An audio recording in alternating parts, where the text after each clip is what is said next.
Welcome, y'all, to the second episode of Jeremiah the Podcast. I am Jeremiah Alford, and I want to say thank you to all y'all right now listening. I appreciate all the support, and make sure you spread the word about this podcast. I want everyone to know about it, I want everyone to listen to it, so we can support these amazing people that are on this show. Like today, we have my friend Colton Beasley. Now, Colton is the lead singer of Osara. Osara is his band right now in Colombia. You can check them out. Check out their wonderful music at osaraofficial.com or on Spotify or SoundCloud or YouTube. Check them out. I'm a big fan of Devil's Daughter and Parasite and the rest of their songs in their little EP. It's fantastic. They really rock. Make sure you listen to their music. Check them out. Support them whenever you can. They're doing shows all around the Columbia area. And follow them on all the social medias. Follow them on Osara Official at, I believe, every single social media that they're on. But anyways, awesome. Great interview today with Colton Beasley. We learned more about his story and how he got into music and what he had to overcome. He was told at one point that he wasn't even able to walk again, let alone play music. And so I don't want to give too much away. I want to save it all for the episode, but check this out. It's a really good story, very motivational, very fun, very empowering. Actually, one of my funnest episodes. Without further ado, Colton Beasley. And away we go. Yeah, that's important. People will hear that and they'll think it's their phone. What am I? Yeah. Stop listening to the podcast. My phone's ringing. Yeah, if you hear a California Girls theme song, that's totally your phone. Yeah, mine is what is it? Everyone has my ringtone, so I'm always like looking around the Verizon like the basic one. Yeah. It wakes me up really well too, so it's like it's loud and it's pretty good for that. That was the biggest thing, like in middle school or like high school when you first got your phone, was like the custom ringtone. Yeah. On your Razr phone, you'd have like the coolest ringtone or download or whatever. Yeah. I would put. I ended up putting like a couple of my songs on there, and I would set them as like different alarms. Like so, I've got like 7 a.m. like get your ass up. 7:30 like you gotta get up now. 7:45 is like you're late. And like I know like now because I've slept through them or woke up to them or whatever, I know which ringtone is like, oh man, I'm in trouble now. Yeah. Like so as soon as I hear them, I'm like, oh man, it's time to go. Yeah. Okay. You set multiple alarms too? Yeah. I have to. Okay. How many alarms do you set usually? At least. Okay, so if it's like a really important, I mean, generally at least 3. Yeah. Oh, it's rule of thumb. Yeah. I've got like one 15 minutes before, so it's kind of like a light, wake me out of like dead sleep, and then one like time, whatever time it is, and then 15 minutes after, and then from there it's like, if I didn't wake up for either of those, I'm messed up. I actually I bought a manual, like old school, like the bell, double bell. Yeah. Like alarm clock, because that thing is so loud and it never turns off. So I have it like sitting somewhere in my room where I can't reach it from the bed. So I have to get up, like move some stuff and pull it out. So if, like by the time I do all that, I'm definitely awake. That's like my biggest fear. I'm too close to it, and I've grown to be able to, like when I'm in my sleep and just smack my phone enough to turn it off. Yeah. But I'm afraid like if I get too far away, I'm not even going to hear it at all, or I'm not even going to care to hear it. Yep. And if no one's around, I'm just going to let it sleep right through it. Yeah, that's when I bought the manual thing. So I've got it like sitting like from here to like the end of the room. So I definitely can't reach it. But I got my phone sitting like off the bed, so I can generally like do that thing if somebody's calling me or something. I even got the app. There's an app called Rocket Alarm. It's like free, and it has like games that you have to do in order to turn it off, and like math problems to start out your day a little bit. Really? Yeah, like it makes you think a little bit. Yeah, so you have to like get mentally awake. Yeah. Yeah. There's one where you have to blow into the phone, and I made the mistake of choosing that one, and it doesn't apparently. I don't know what's wrong with my phone, but it didn't register it. I had I was blowing in the phone for like 30 minutes in college, and waking up my roommate, and he's pissed off. And so I had to eventually just delete the whole app. Yeah. It's called Rocket, like R-O-C-E-T? Yeah, Rocket Alarm, yeah. Okay, sweet. Free. Check it out. Nice, now I will. What about, so when did you get started with your music? Natural segue right there. Okay. Are we going right now? Yeah, we've already started. Yeah. Okay, cool, just checking. Yeah. Do you mean started as in like when did I begin anything? Well, you mentioned that you recorded your stuff on the Zoom. Yeah. And you even used your stuff as a ringtone? Yeah. So not that stuff, not that early on, but I guess I started playing drums when I was a little kid, like 8 or 9. Yeah. My brother played in marching band at Northmore, in my old high school, and so he actually had a full drum kit which he left at my house when he went to college. So of course, I'm like, I'm going to go play his drum kit and not tell him or anything. But he would come home and realize, like, there's scuffs all over it. You know, somebody's been beating my drum kit. It's kind of like the Step Brothers thing. Like, don't play my drum kit. Did you just teabag my drum set? Yeah, I did. Yeah. Oh, what? Yeah.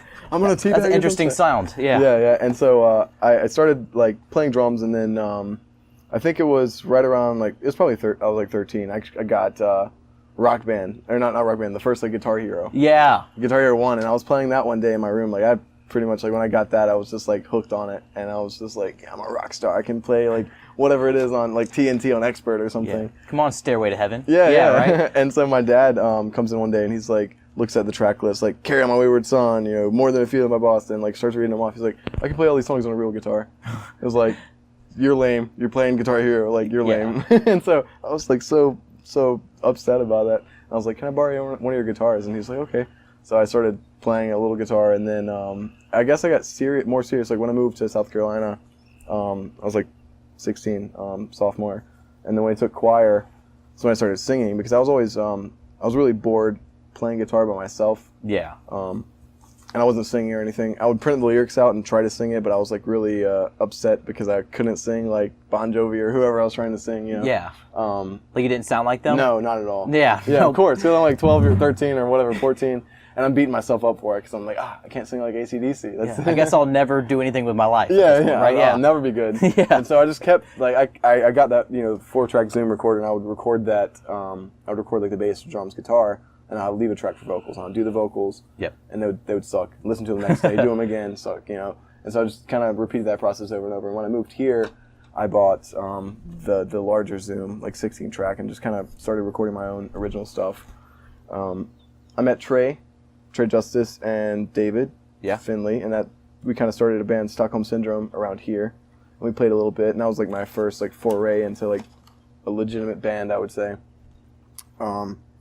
And from there, actually, I was sitting in Chapin. I was sitting in Little Brashi's class, Providence Stat, and I get this message from Dallas Dwight, and I don't think I had him saved in my phone. He had my number somehow, and he says, "Hey, do you play bass?" And I was like, "No, but I sing," and I did play bass, but not well enough to say I did. And I really did sing, but still like not well enough to say I was a singer. But I was like, you know, whatever. Got a random text message, leap of faith. I'm gonna say yeah. And he was like, cool. We're looking for a singer for my band.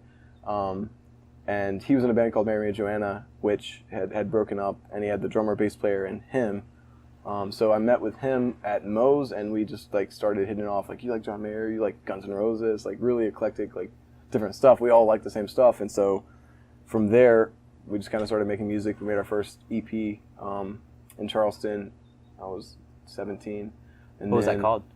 Self-titled. Actually, Self-titled, okay. Thus far, all of our recordings have been self-titled. Yeah. So I guess it's a lack of creativity, or maybe it's I don't know. Well, the name came with a purpose, so I guess like the name is your album. Yeah. True. Yeah. People always ask what the name, what Osara means, and I always just say rock and roll, but I said rock and roll for the longest time, and I still do that now because That's such a rock and roll answer, by the way. rock and roll. It means rock and roll. Well, that's what I felt. So I was like, that sounds. I don't know if it doesn't sound pretentious, but maybe it does. I don't know, but it sounds cool to me. So I was like, I'll go with that. I'm not gonna lie, that was pretty sick. But I had this guy. We were playing at somewhere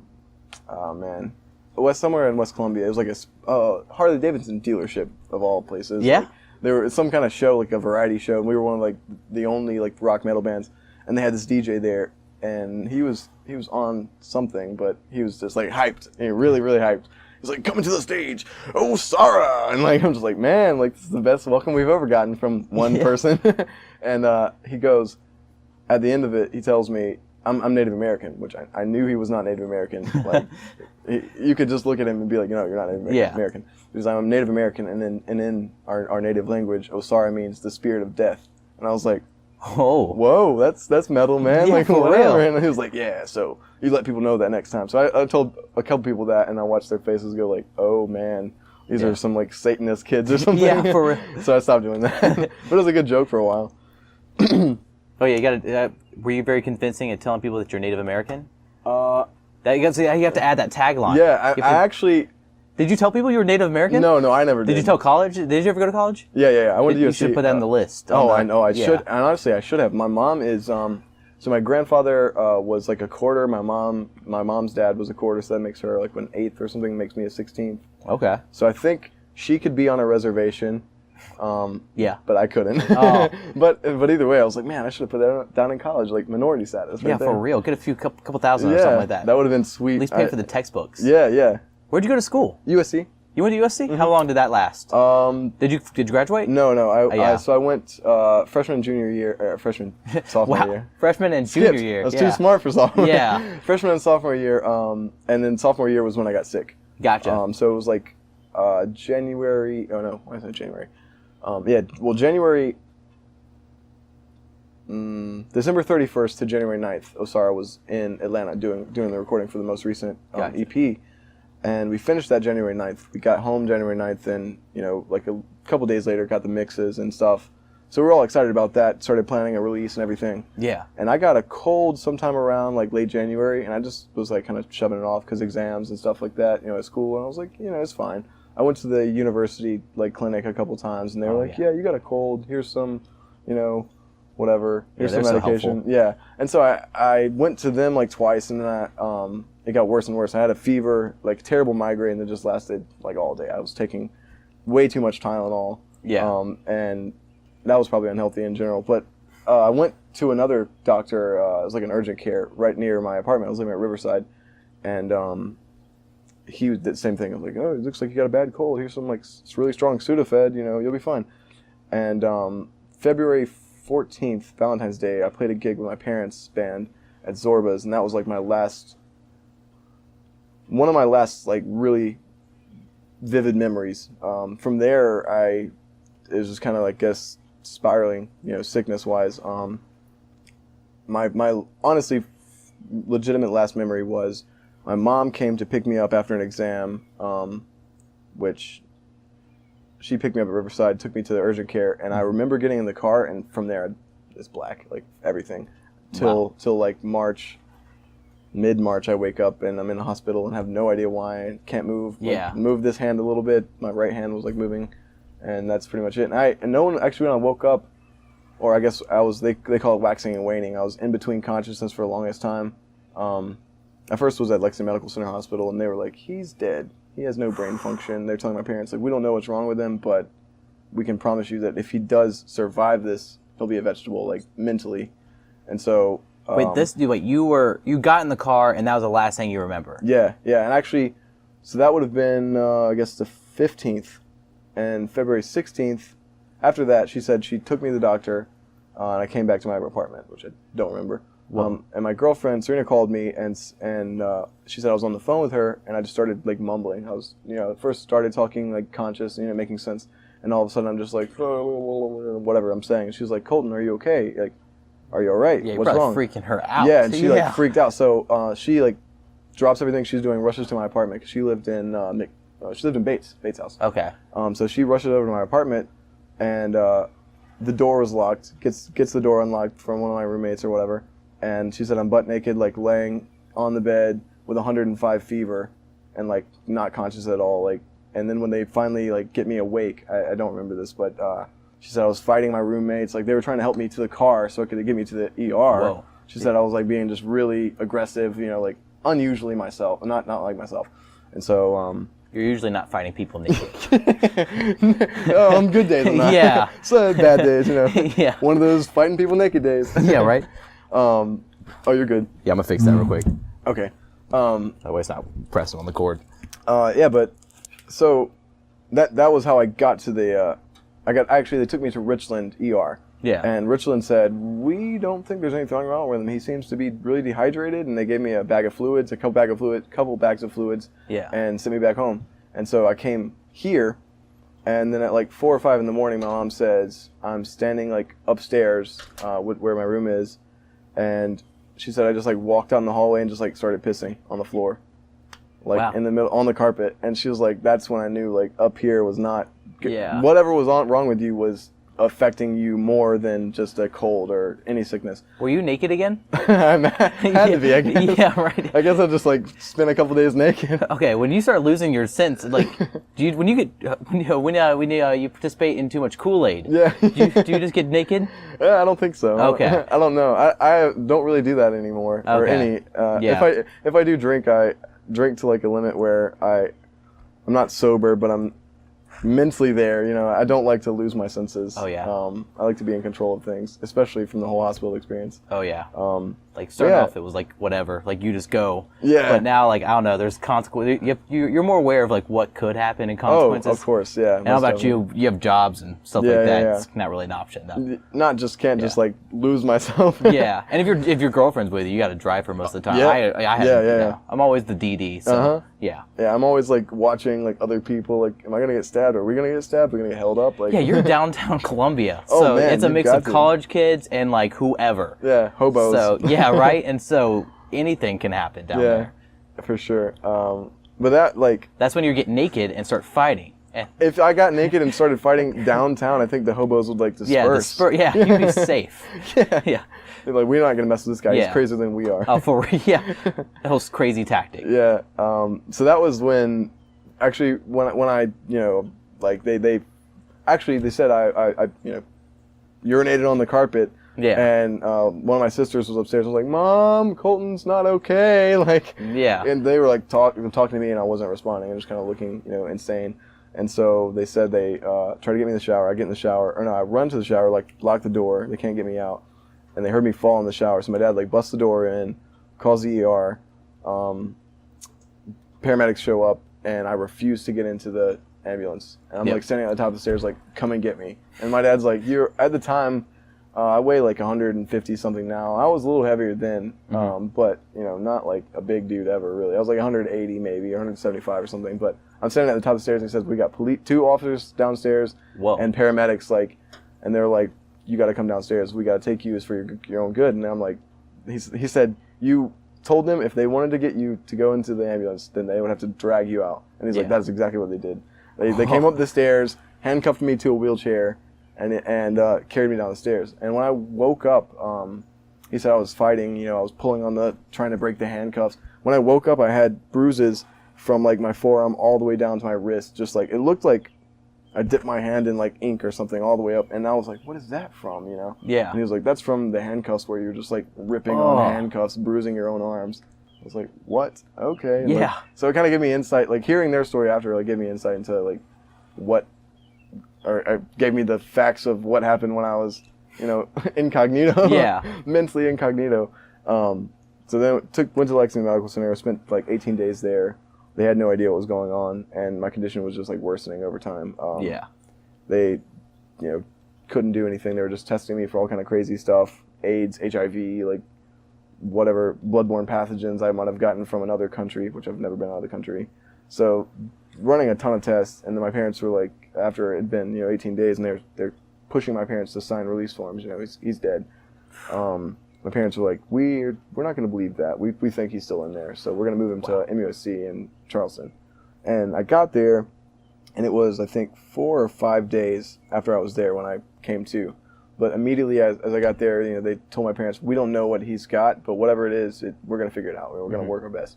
And so they had a case of what I had at MUSC before. I don't know how many cases, but it's incredibly rare. It's called, comes from a viral infection. So I had viral meningitis. That was a cold sickness kind of thing that I had, and no one could diagnose that. But they did a spinal tap and found that it was viral meningitis. And then they said that turned into an autoimmune my body had an autoimmune reaction to that and started attacking, my white blood cells started attacking my spine and my brainstem. So that was like, I guess, causing the deterioration in my mental state at the time. Yeah. And as my fever was, just blisteringly high, burning brain cells almost. So when I woke up there, I'm just kind of like looking around, like, what's going on? Sitting in a bed, like, why am I here? The first thing was like car accident or something that would make sense to me at least. And they come up to me and they say, "You're really lucky. Like, you should buy a lottery ticket when you get out of here." Like all this stuff. And I'm laying there like looking around, like I couldn't speak. I could like I had the trach, so Yeah. I had no vocals, but I could mouth words, and they were terrible at reading them. I don't know how they can be so bad at that. Yeah.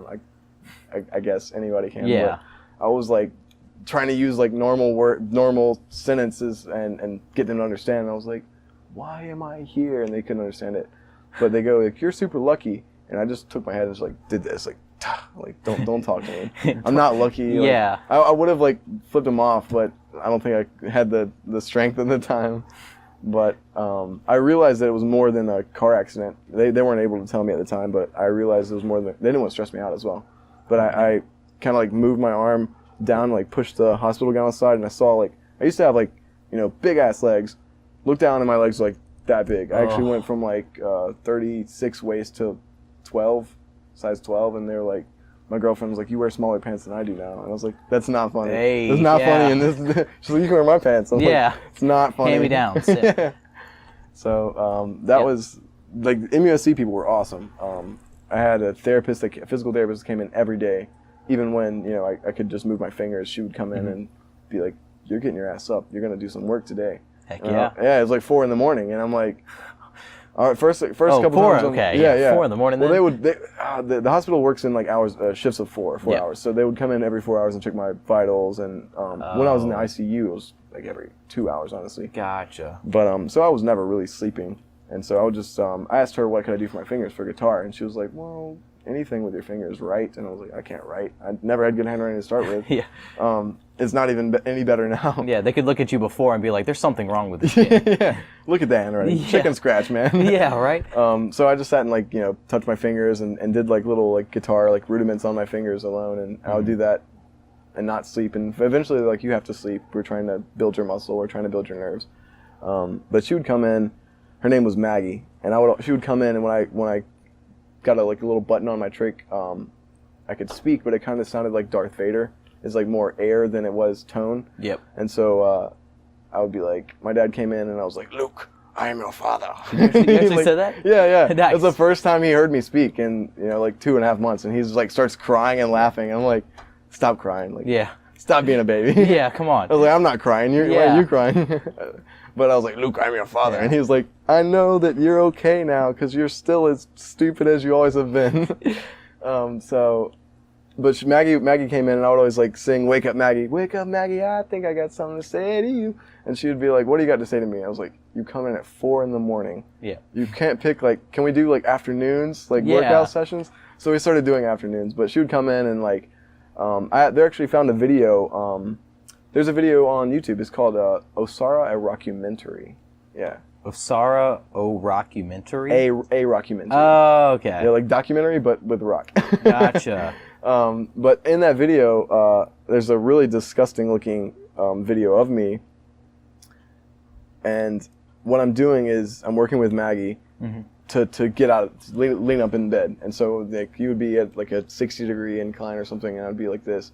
And she wanted me to, by using the rails, like pull myself up, getting some ab muscles and just strength in general, and just sit up for like 5 seconds. So that was the first task, is like, can you sit and stay still for 5 seconds? And like, I failed for like 4 or 5 days, and but we kept doing stuff like that. We would do like walk with walkers, which was not working. My legs were not working at the time at all.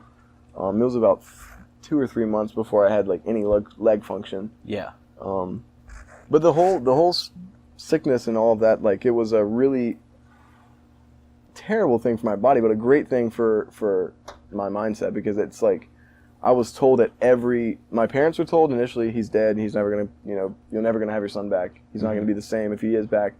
And then at every instance, at MUSC, they said, we don't, my first question was, am I gonna be able to sing? Am I gonna be able to play a guitar? Like, we don't want to tell you yes, because then you're going to feel upset if you can't, but we don't want to tell you no either. Yeah. And so they just kind of did this thing with me. And then I get to therapy hospital, and the head neurosurgeon there was in a wheelchair. And that was kind of his drive to like do this stuff at Shepherd Center in Atlanta. And my question to him had been, I guess, 4 months after the sickness, May, it was like May. I left there in June. Yeah. It was like May, so it was 2-3 months. So it seemed like forever to me, because I'd been in a hospital 24 hours a day for like 3 months. And I asked him, I was like, hey, am I going to be able to walk again? He was like, honestly, man, I can't tell you will. He's like, there is no magic pill. If there was, I would have invented it and made millions and sold it to everyone. But he was like, the best I can give you is, have faith, pray to whoever you want to pray to, and just keep good spirits, because if you believe in something, now is your time to use that. And I was like, okay. And so from then on, like, I just stopped worrying about it. I just kind of had this mentality, like, everything's going to be fine. And I used to do that in high school and in college as well. Like, I would procrastinate till the last minute and just be like, I got this paper. It'll be fine. Yeah. 20-page paper, 4 hours, done. I'll do it. And I would, like, really, like, rush to get it done. And then I would turn it in and it'd be like 95. I'm like, sweet. Okay, cool. Yeah. The good days of high school. Yeah. When you could procrastinate until the last minute and it'd be perfect. Yeah. Yeah, college changed that. But it's kind of the same mentality there. I was just kind of like, I'm going to do my work. I'm going to go to these therapy sessions and bust my butt as hard as I can, and just hope for the best. And I kind of realized that worrying about.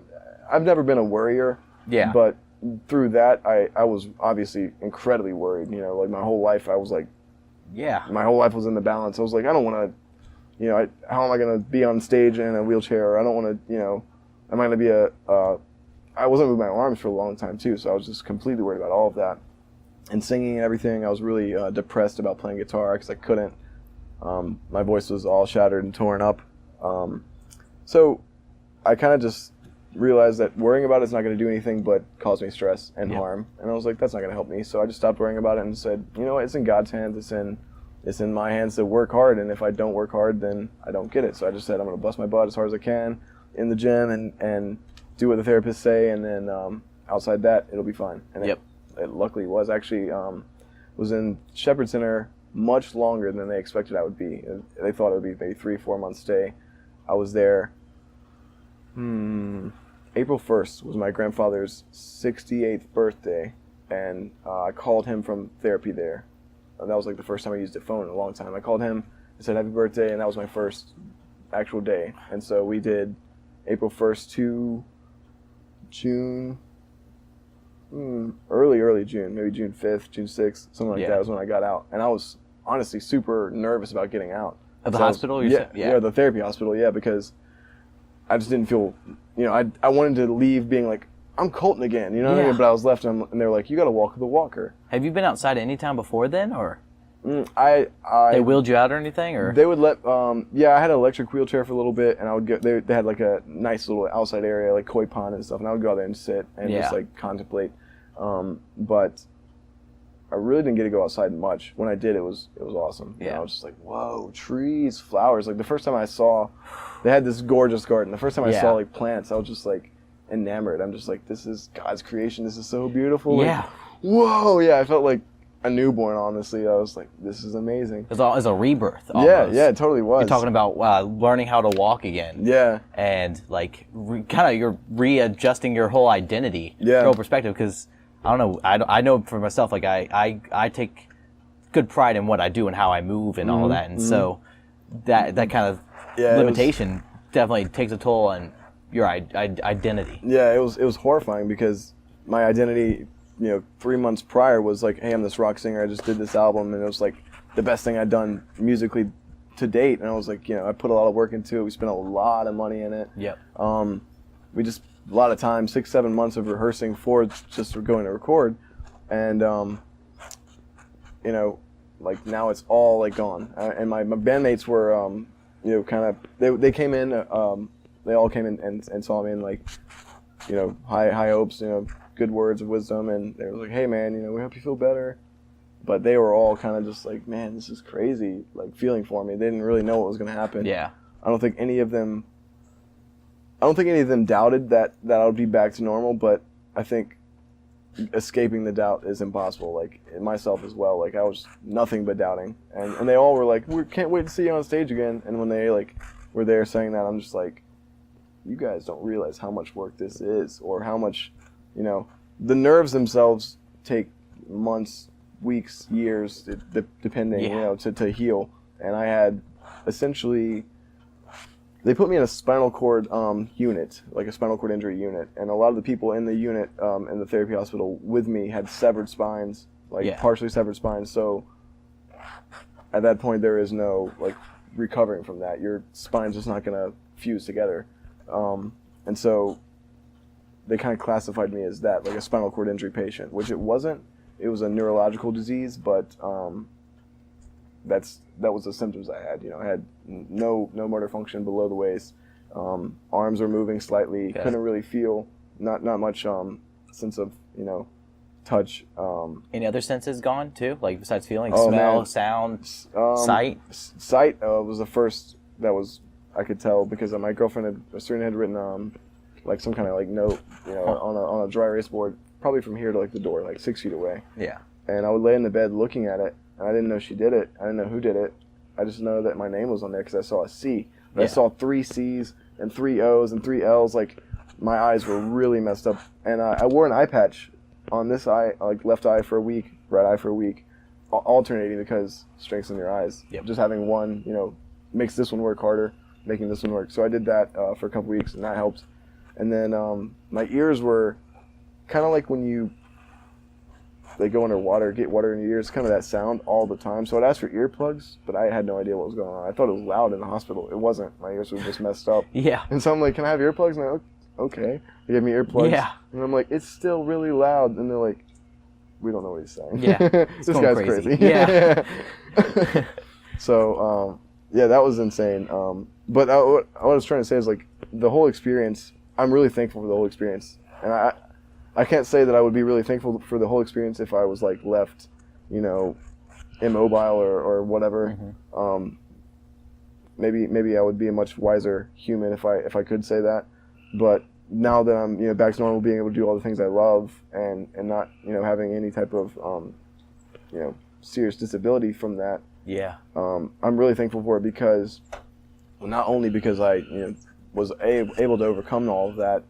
Fortunately, luckily, not many people would, just given the disease, but because it's given me an entire different outlook on life. I mean, like, life is very short. People take a lot of things for granted. People are always on their phones. Yeah. And they could be living and enjoying the things that they have right in front of them.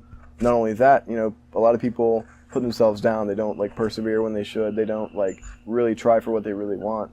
And that whole sickness was kind of like I had to, tunnel vision. If I wanted to walk again, I had to do everything I could in my power.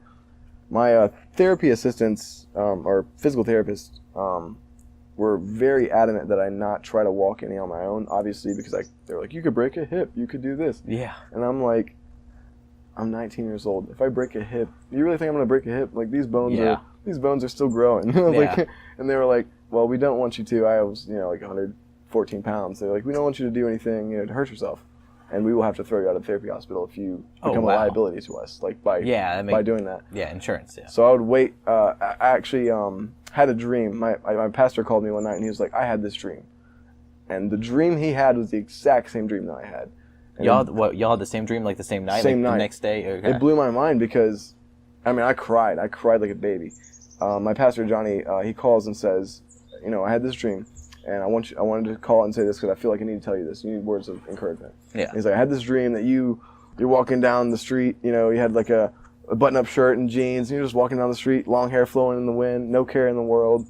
And like I had this dream that very night, or night before, that I was walking down the street, just like whatever, Yeah. It was just kind of like one of those dreams where you feel an emotion, but there's really nothing else going on. It's just like I'm just walking down the street, whatever. What was the emotion? What would you call that emotion? Joy. Absolute bliss. Bliss. Yeah, just nirvana. Like I'm just like, life is life. Life is great. And so I was just walking down the street, and I wake up to having that dream, just feeling completely depressed because I'm like, stupid dream, like keeping me in this sense of like wonder. Yeah. And so when he tells me that, I was just like, whoa, this guy is like a spiritual, like, I don't know, he's just insane. Like, that was crazy. It blew my mind. And so that really gave me a strong sense of faith at that point, because I'm like, I don't know if it was just a coincidence of us having the dream, or us having that dream together, but it was just something about it. I just like felt like, okay, this is right. Or he must have been Leo DiCaprio. He was, man. Inception. Yeah, your dreams, making it happen. He's over there like making it, making the wheel spin the way he wants him to. Yeah. But it was actually 2 or 3 days later that I was like just sitting in the wheelchair one day, and I felt like a tingle in my legs, and I'd been having like nerve pain, where like the burning sensation, like anyone could touch my legs, and I would just like, I wouldn't kick because I didn't have the reflex, but it would feel like someone like lighting my leg on fire, honestly. And they told me that was the nerves trying to find their pathways, new pathways, and regrow. And so I was just sitting in the wheelchair one day, and like my leg kicks like that, and it was a muscle spasm. And I'd experienced that maybe like a month or two before, or in the ICU, muscle spasms with my hand, with my arms. And so I kind of had learned at that point, when I had a muscle spasm, I could continue to make it spasm. I could like, if my hand would flip up, I would like keep flipping. I would just kind of willfully like be like, okay, flip up, flip up, flip up. And so I would keep doing that. In my mind, maybe it comforted me, but in my mind I was just doing something to help. I was kind of like helping my body help itself.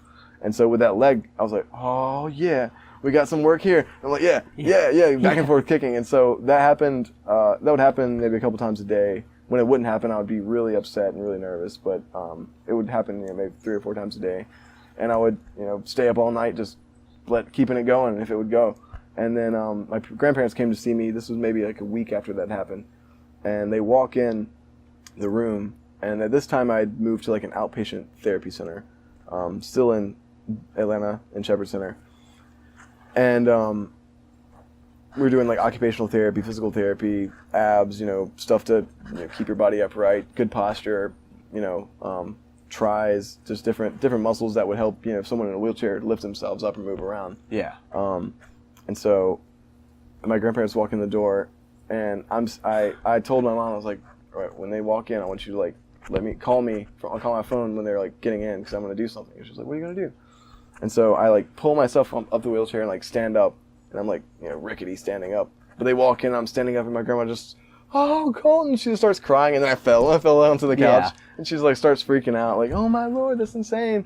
And my mom had no idea. But from then on, like had very light movement in my legs and very weak, crazy weak muscles, like a baby trying to stand up or something. Yeah. But I would pretty much just like couch surf. I would like hold on to the furniture in the kind of like a little hotel room therapy center, and just like using that, make myself walk around. And they wanted me to walk the walker, and as I left, I had them by a cane, which they would not allow at the therapy center, but they wanted me to walk with a walker. Yeah. And so I'd done a lot of walking around the campus with them as workouts. And so she says, you need to keep doing the walking. It's good for you, but you need to use the walker. If you're going to not walk without the walker, then don't do it, because you'll hurt yourself, and you'll break your neck, and you'll be right back in here. Yep. And so I'm like, okay, can I use the walker like this? And I held it up in the air and just like, we're walking. And she was like, no, put it down, because they didn't know. They had been telling me not to do this, but they didn't know I was like all hours of the night, all hours of the day when I wasn't doing. It was like kind of a 7 to 5 therapy kind of thing. I would go to kind of like a classes, kind of like a school schedule almost, but all therapy, and all different types. So when I did that, she freaked out because she did not know that I was walking so much on my own and just like working on it on my own, because they told me not to. They were like, we'll kick you out if you do. You're a liability at that point, Ugh. And so my dad was like standing back there just laughing because he knew. And they were all, my parents are really like overbearing safety people. Yep. Like, especially after this situation, they're not gonna play any like games with this. Yeah. I left school because of recess. Play no games. Yeah. Right. No. So they hated that I did that, but I was like, look, if you were in the same situation I'm in, would you not do everything in your power at all, like to make yourself get a better, have a better life, or work harder to get yourself out of this slump? And they were like, oh yeah, I understand, but we want you to be safe. I'm like, look, I'm 19 years old. And my dad would always make fun of me. He's like, I'm 19 years old, I'm so big and bad. He's like, I'm 52 years old, what you gonna say to that? Yeah. And I was like, well, I'm 19 years old, legally, I can couch surf if I want to. Yeah. But that, like, from that day, with her, holding the walker up and walking, we did like stairs, we did stuff like that. They had a really cool machine that I got to try, be like one of the first in my old therapy unit to try, and it kind of is what started my walking. it was basically like a cyber. It's kind of like a robot that would fit around your legs and your waist. It'd hold you upright, and it would move your legs for you. Mm-hmm. And then they could like adjust, how much pressure you were on. It was kind of like they called it the zero gravity machine. They could adjust, how much gravity you felt in your legs, how much weight you felt, because it's like harnessing you up. Wow. And I got to do that, like trials of that maybe once every 2 or 3 days and for like 30 minutes. But when I started doing that, that's when every day I would get back to the room and start walking or just like walk around and ask Serena, hey, do you want to go like walk up the hill with me? And she's like, you can't walk up the hill? Like, you can't even walk. What are you doing? I'm like, we're walking up the hill. Let's go. Like, let's play football. So we would like throw football and try to catch a football and get knocked down. Yeah, like some balls in the face, I'm sure. Yeah, oh definitely. It was a not. I was an MVP for being the worst player on the field. Yeah. But yeah, the whole experience through that was really what led me to continue music, because without regaining my legs and without that experience, I probably would have not done anything musically. If I it kind of was the catalyst, like saying, hey, look, anyone can do anything they put their mind to. Yeah. Medical science can say I would never walk again, yet somehow it would happen. Yeah. And so, I may never, like they would say I never play on stage again, and that happened. And it's kind of the drive behind me now. Like, everyone has bad days, bad performances, whatever, as a musician or weightlifter or anything like that. You're not reaching your peak that you can do. But I take that as like more fuel to the fire. You know, just to hit it harder the next day and do better the next time. He really wants to come out. Yeah, let's say. What's your dog's name again? Charlie. Charlie, yeah. Charlie's just staring at you from the window. Yeah. That's like, your dog, right? Yeah. How long have you had Charlie? I got him right after I came back from therapy. He was like my little, he was in the hospital at the exact same time, around the same month, actually, that I was in the hospital. He got hit by a car at 2 months old, and then he got parvo. Wait, what's that? It's like a really deadly dog disease. I think it's like 8 out of 10 dogs die from parvo, like that get it. He had a really young age. So when we went to like check out dogs, because I was like, I'm gonna get a dog, I'm gonna walk the dog, that'll help me with like therapy and like just taking care of something else besides for taking care of myself would be good for me. And so like a therapy dog. Yeah, honestly, pretty much. Yeah, and actually I got it was pretty cool because I had like lots of like encounters with dogs and creatures in general at therapy, because they would bring them in and let you like sit with them or whatever, play with them. I've always loved animals, especially dogs. And when we got him, he was a mess, such a mess, and like I straightened him out. Nice. Yeah, he but no, he I got him June, like right after I got back here, and I used to tell him, I was like, I'm not going to be like this forever, because I would walk him with a cane, and he'd be like looking at me like, what is, he thought I was going to like, I think he had an abusive like before, because he would be like, what is this thing? You're going to hit me with that? And I'm like, I'm not going to hit you with this cane. I need you to walk, dude. Yeah. Like, and he'd like look at me like, why are you using that? I'm like, I'm not going to be like this forever. Just chill. Just calm down. It's going to be good. And so he's seen a progression of Colton. Oh, okay. Yeah, he's like 2 years old now, I think. Yeah. Oh, wow. Big 2-year-old dog. Yeah, he's about 65 pounds. He was like 20 when he got him. So you were in the hospital for a while at that point, and then your dog falls victim to a car accident. Yeah. Your parents must have been freaking out, because that doesn't seem like a good sign for anything. Well, he wasn't my dog at the time. I actually bought him. We went to Palmetto Lifeline in Harbison and adopted him, like the month that I got back, pretty much. Like since I'd been playing with dogs and stuff at therapy, I was like, oh, it's gonna be a great idea, when I get back home, to get a dog and like take care of it, walk it, do that stuff with it. Just kind of more incentive, for me to do my stuff. Yeah. And I was going to therapy in West Columbia as well, so just another thing to do that wasn't like, let's lift these 5-pound weights, or like 2-pound weights or whatever. And so he was, I guess he was like 2 months old when I was in February, when I was sick and had parvo and all of that. When we met the people to adopt him, they were like, this is a really funny story behind this dog. Like February he got really, really sick and he nearly died. And my dad's like, what? You mean like this dog, Charlie? And they're like, yeah, Charlie. He's like, he's really lucky to be alive. My dad's like, I gotta tell you a story. Like, this is gonna be crazy. And they're like, oh my god, this is amazing. Like, it's meant to be. And I was like, that's cool. Why'd you name him Charlie? He was named Charlie before, and I didn't want to, like, I was gonna be like, you know, I'm gonna change it, but then it just kind of fit him. Like, I don't know, he was a Charlie always. He just like, works. Yeah, it just worked, and he was like such a sleepy thing. He would just sleep all the time. I guess it was from like the sickness or whatever, but kind of fit me too because I would sleep all the time. Still do. Nice. When I can. So I guess they shaved you and like did your hair while you were asleep. Oh man, so my hair was growing out at the time. I wanted to grow it out, and it was like at that awkward phase. And when I woke up from the coma, it was like way long. Like it was surpassed the awkward phase, and I like said, "Wow!" They didn't shave my head. So weight loss and hair growth. Yep. It's the coma diet. Yeah, coma lifestyle. Yeah.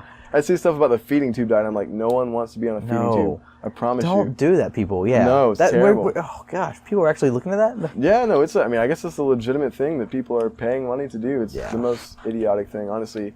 Feeding tubes are terrible. I got mine pulled out like way later than I expected or what I wanted. I had to do swallowing trials and stuff to make sure I could not aspirate my food. Yeah. But oh man, a liquid diet is just the worst. Like, you don't know how like upset your bowels are until all you eat is liquid. Oh, it's just disgusting. And not only that side, like, you don't get to taste food. It's kind of like when you burp, you have like an aftertaste of food. When food goes directly into a hole in your stomach, and you taste it, but it's like the aftertaste. And it's like mixed with like stomach acid. Yeah. Oh yeah. It's so nasty, so nasty. And I hear they tear up your throat too. Like they're like your throat sometimes, like they can do what they can to like lube it up and make sure you're not too dry in your esophagus or anything like that. But I hear they tear it up. Oh, see, mine was right here in my stomach. So you didn't even go through the. Oh yeah, you were awake at that time. Or were you? No, well. Oh, they did when they were asleep. They hit your side. I think initially they did the breathing tube and the feeding tube down my throat. Yeah. And then they pulled the feeding tube out of my throat and put it here. Gotcha. And straight in my stomach. And then they put the trach, which it was, I think, down my nose, I guess, nostril. They put it in my neck, which I didn't. I'm now knowing what I know about people in comas and just those type things. I would have liked them to not do that. My vocal cords were very messed up from that for a good little bit. I did get a surgery where an otolaryngologist injected like a saline type solution onto my vocal cord to it's something called dysphagia, where your vocal cords like don't move the same speed.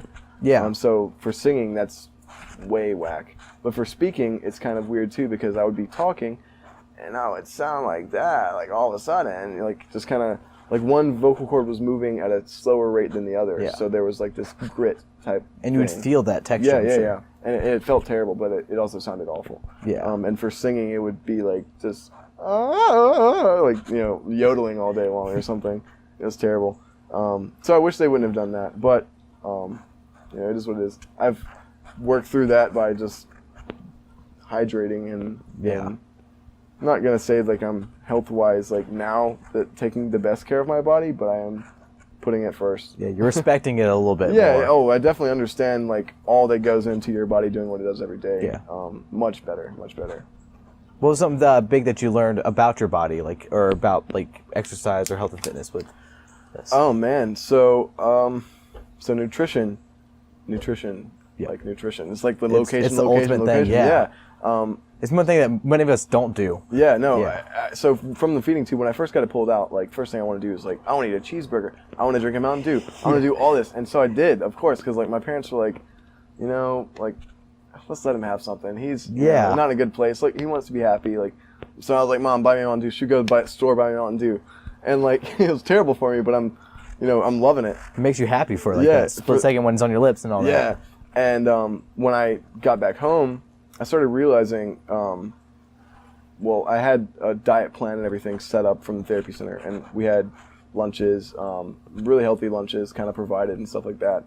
So I got a taste for, honestly, I'd never liked spinach at all. First thing I ate was spaghetti and spinach and like something else, like a broccoli casserole or something. And I tried spinach and I was like, like mouth orgasm. I was like, what is this? And she was like, it's spinach. I'm like, oh. Yeah, like all the stuff I hated now I loved, and all the stuff I loved even more. But your body was like craving nutrients. Yeah, it was. And so I kind of went wild while I was in therapy a little bit when I could eat, eating just terrible stuff, just fast food, and not fast food, but like eating in nice restaurants, eating like ribs or something. Yeah. But when I got back, I realized fruit. Honestly, I would like to try this, and I have done this for a little bit. Eat nothing but fruit. Okay. I'm not trying to be a vegetarian. I love meat, and I just love, but I love fruit and vegetables. And I did do this for a little bit. Banana, apple, orange, like pineapple, mango. Yeah. And just like blend them, eat them raw, however. But I've never felt better in my life than when I'm eating at least banana, apple, and orange a day. Okay, just getting like the nutrients and fruit and fiber and all that. Yeah, absolutely. Natural fiber, just the nutrients that we don't really get. We think that we get from, we eat a cheeseburger and we're full, but being full doesn't relate to your body being full of everything it needs. You can fill your car up full of water, but it's not going to run unless you have gasoline in it. It weighs the same, but it's not the thing. Yeah, you need the nutrients. You need the real stuff that makes it move. Mm-hmm. Yes, I always just recommend moderation and combination. Just eat. You don't need to eat in excess of anything or too little of anything. It's just about having a good combination of proteins, fats, and carbohydrates, and then just making sure you eat real stuff. Yeah. Because there's, I don't know, like real chicken and real vegetables. Yeah. Not McDonald's. Yeah, not McDonald's. Man, I can't eat that stuff anymore. It honestly messes you up. It messes me up, but in the way it messes me up, it makes me just feel like I'm very aware now of like if I'm gonna get sick, I'll know like the day or two before, and I'll know I need to do something. So if I don't listen to my body, if I don't like I've kind of been having I went to Rebellion, and I breathed in all the dust and all just the sand that everyone's kicking around, cigarette smoke and everything else, and drink like no water. And so I knew that I needed to, but I didn't. And got back home, started getting sick, didn't drink any water, had like a head cold for a little while. Now I'm drinking water, but like I'm very aware of my body now and what it needs. Yeah. And if I don't listen to that, there's no one to blame but myself. But it's hard for a lot of people, and I realize how back in my before I got sick, how like I would feel sluggish and stuff all the time, and it wasn't just what I was eating, is how much I was eating and all this stuff. Yeah. I like what you said, combination and moderation. Like that's amazing, because flows off the tongue. Yeah, right. like Osara means rock and roll. Yeah. Like that. Yeah. Heck yeah.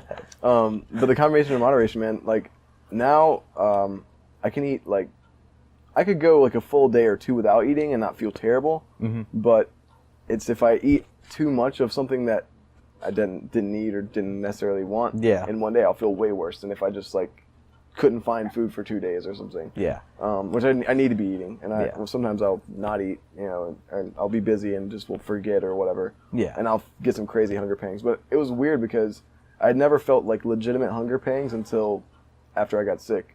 And I'm like, wow, I'm really, really hungry. Like your stomach like cramps and like everything. Like you're bent over just in pain. Yeah, I'd never had that like when as a kid or teen, 18, 19.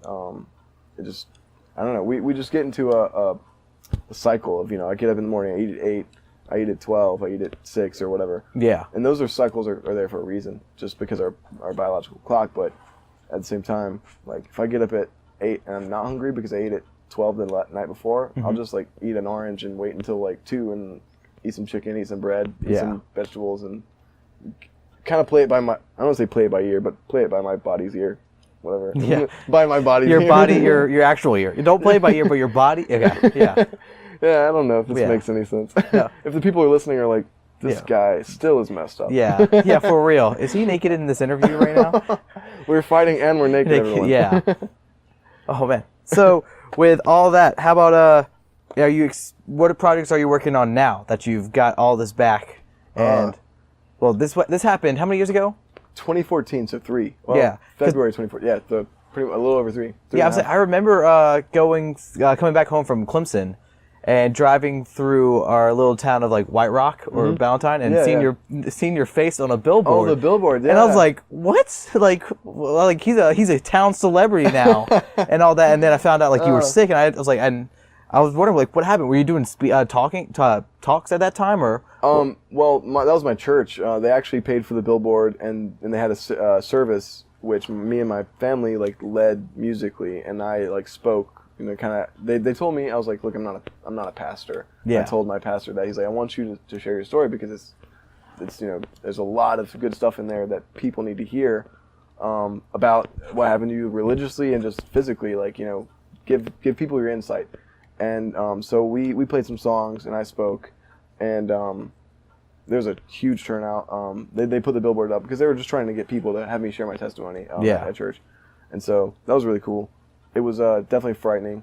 I had never been on stage at that point, and you know. Wait, not even in your music career? No, I had. Oh, okay. I had before, but since you've been back, since sickness, yeah. Gotcha. And so like having like 200 some people like staring at me as I'm speaking for like an hour and singing and playing drums and stuff, like it was really weird. You did a performance with it too? Yeah, we did. So my parents, we would like, you know, like how you would do at church. You know, play a couple songs, pastor comes up, speaks, play a couple more songs. We did the same kind of thing, except for very informal. Like, I told them it was going to be informal. I'm like, you know, long hair, hippie looking kid. Of course, it's going to be informal. Yeah. But it was cool. It was really cool. It was definitely. We did another church as well. One of my dad's coworkers asked if we would come to do it, and I'm like, okay, sure. That's awesome. I mean, I'm not gonna.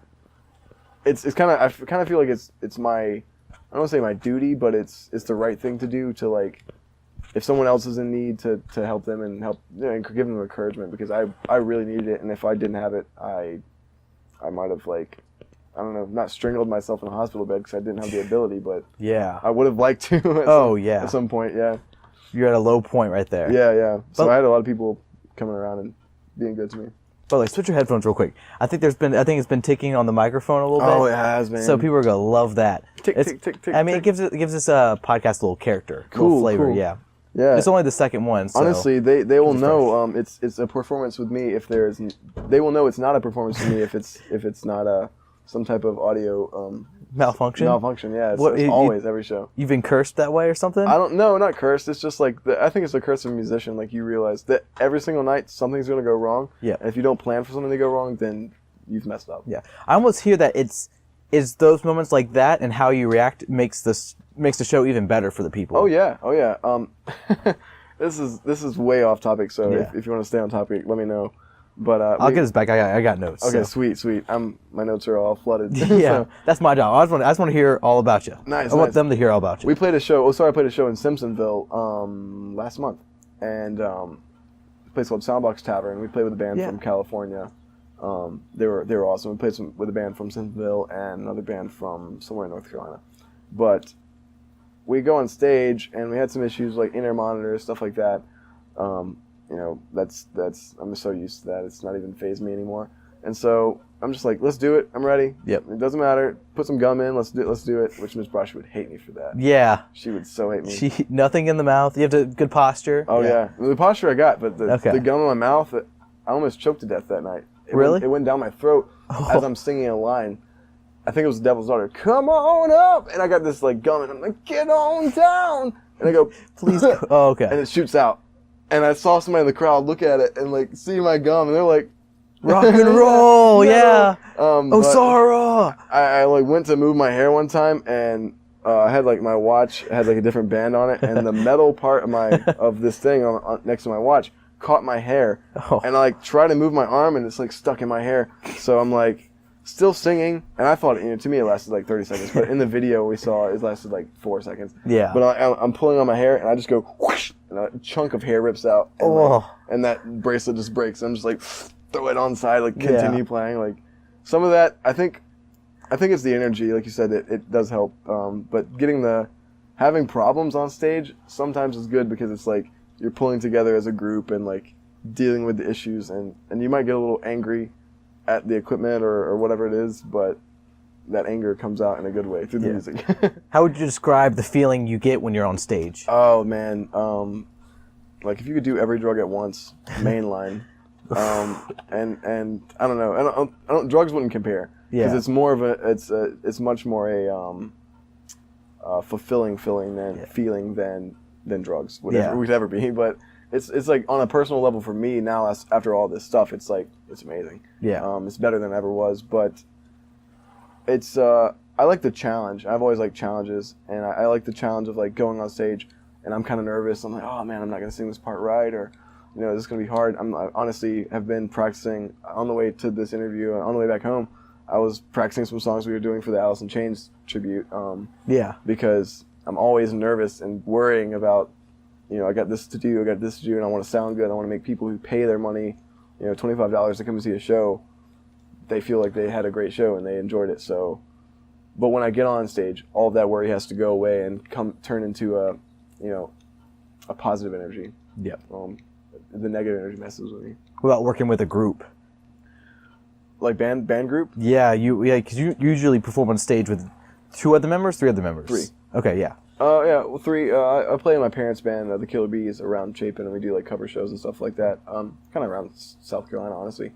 But it's like 4 of them. But with a group, I like group better than solo. I've done a couple solo gigs, like acoustic. Yeah. And that's really intimate, and I kind of just would just kind of feel whatever I'm feeling myself. But I like having someone else, at least one person there, because it's like the exchange of energy. Like, I'm singing and I'm playing rhythm, or Lael's playing a guitar solo or something, and we can all vibe together rather than just like I got myself and I'm doing my thing and it's fun. But having people, just like with anything else, I feel like if you like people or you like the people you're with, then you'll like doing things you like with them. Yeah, I have very limited experience. I've only done like a few open mics at like coffee shops and things, and my only group performance was with choir or like with the musical and stuff like that. Yeah. But I'd say like it's when you're with a group, you're like playing with each other, like you're having it's like a game or something, or like or a conversation, or like you're bouncing ideas off each other while you're going along.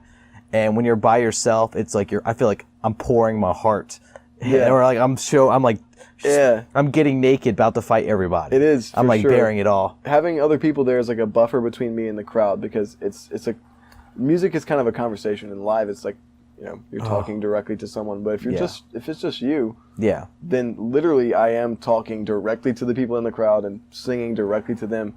Whereas like when I'm playing with Lael and Evan and everyone in Osara, it's like we're doing this thing we do together, kind of like playing a pickup game of basketball, but we have spectators now. Yeah, right. Yeah. rather than me like being like shooting threes and missing them in front of like 100 people. Oh gosh, yeah. They're not necessarily chanting MVP for us. Yeah, no, they're like, wow, get this guy off the court. Did you ever play sports? I did. Not at Chapin. I played basketball in high school, and I played basketball in middle school, baseball. I wanted to play soccer. I love soccer. You still watch it? Yeah, I watch soccer a good bit. Who's your team? Besides, you can't choose USA. Okay. Yeah. I mean, I like Man U, but I don't watch them too much. Like I watch, whenever. Are they your FIFA team? Yeah. Well, okay. I don't play FIFA very much, but yeah. Actually, when I play FIFA, I really suck at it. But I just love it because it's like I feel like soccer's so fun because it's a fast-paced, like, quick game. And it's kind of psychological. It's kind of like chess on a court. I like that about it. I can never tell if actually soccer is becoming big, or is it just big when the World Cup happens? Is it just the fanboys come out? I think the games have like really made soccer like a huge franchise. Like because the FIFA especially. I mean, FIFA's like #1, but all the games. Like if it wasn't for the games, I think like no one's gonna know anything. If Leo Silva's listening to this, if it wasn't for FIFA, he wouldn't know anything about soccer. I'm just kidding. Calling him out. He's actually Chilean, so I bet he's got soccer in his blood much more than I do. Yeah. Irish. I hear they're born with soccer balls. Oh, they are. Yeah. They come out in a soccer ball pod and they have to like... Yeah, they have to cut it open. Like an egg. Yeah. He got hatched. That's a nice mental image. Yeah, oh gosh. That's just slippery little ball. Oh, so you asked, I guess, you asked about projects. Yeah. I was about to say I was looking at notes for other things, but definitely I want to know what you're working on now. Okay, projects. Because you're talking about singing right now. Yeah, so, like, I'm kind of in 3 things right now that I'm working on. Well, 4, but I can't speak about 1 right now until until things are, totally understand. Yeah, it'll happen. It's hard to talk about unless it's already in the motion of about to be in the process of being released. Yeah, exactly. Because so many things fall through. This is the thing where it's like I want to work on it in the shadows until it's in the light, and then everyone sees it. But then you got to come back on, and we got to hear about it. Oh, sure, for sure, we will. And we'll probably be like playing around Columbia Township area, stuff like that. So it should be good shows.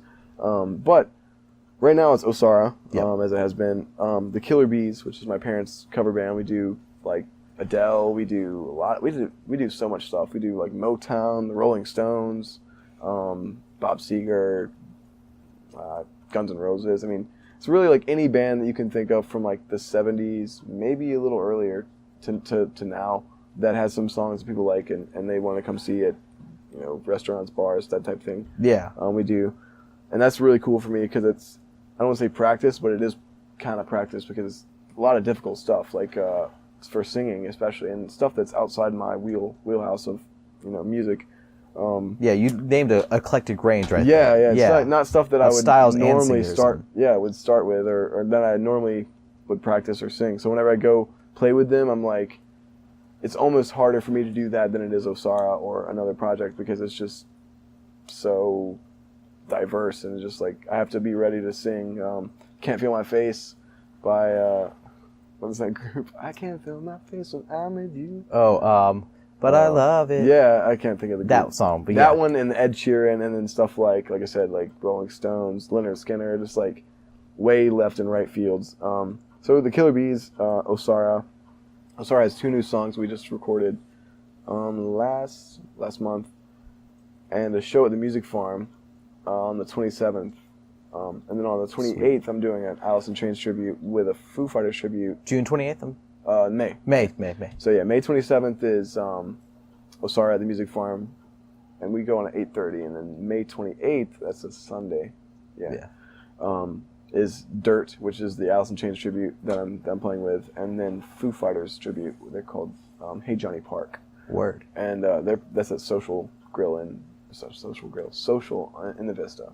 Okay. Social Grillin'. Social Grillin', yeah. We're playing the Irmo, man. No, it's in the Vista, and both shows are like $10. VIP is like $25 for social, but both are gonna be really cool. I'm really excited and like humbled. These guys asked me to do the Alice in Chains thing because early on I was like not a fan of Alice in Chains. I don't know why. I never really listened to them. Yeah. I think it was the grunge like the flannel shirts and the I never like. Grunge just didn't sound appealing to me, not musically, it's just like the word, and I was just like, it's too raw. Yeah. Then I started listening to Chains after, like when I was sick, my bass player Ethan, drummer Seth, and guitar player Dallas for Osara were doing an Alice in Chains tribute touring, and they went to like New Mexico and maybe Texas, several places around the U.S. and did like big Chains shows, and they dressed it all up and everything, and they did awesome. And so they kind of turned me on to that music because I'd never heard the songs before, and I started listening to, hey, what are you guys playing?